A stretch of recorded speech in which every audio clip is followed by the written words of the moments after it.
qabu barii tokko gooftaa koo hunduu tola keeti fedhii kee ta'eera narratti gooftaa koo hunduu tola keeti fedhii kee ta'eera narratti fedhii kee ta'eera narratti fedhii kee ta'eera narratti fedhii kee ta'eera narratti Yesuus fedhii kee ta'eera narratti.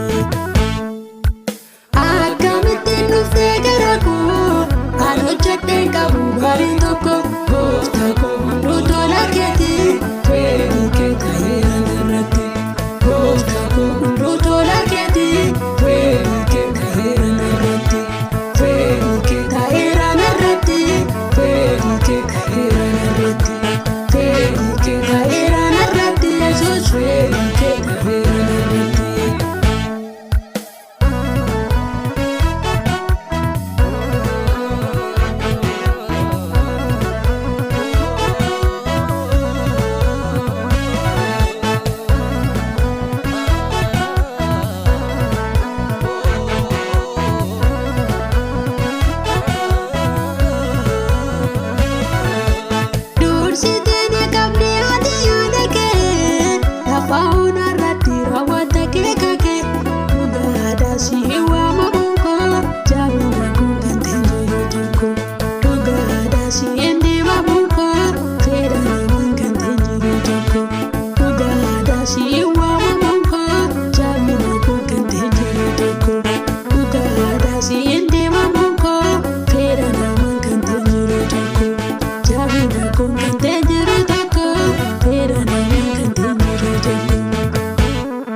Yesuus karuma keessa darbee labsa. Akkamittiin dhuftee gara koo an hojjedheen qabu barii tokko gooftaa koo hunduu tola keeti fedhii kee ta'eera narratti gooftaa koo hunduu tola keeti fedhii kee ta'eera narratti fedhii kee ta'eera narratti fedhii kee ta'eera narratti fedhii kee ta'eera narratti Yesuus fedhii kee ta'eera narratti.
Gooftaa dibata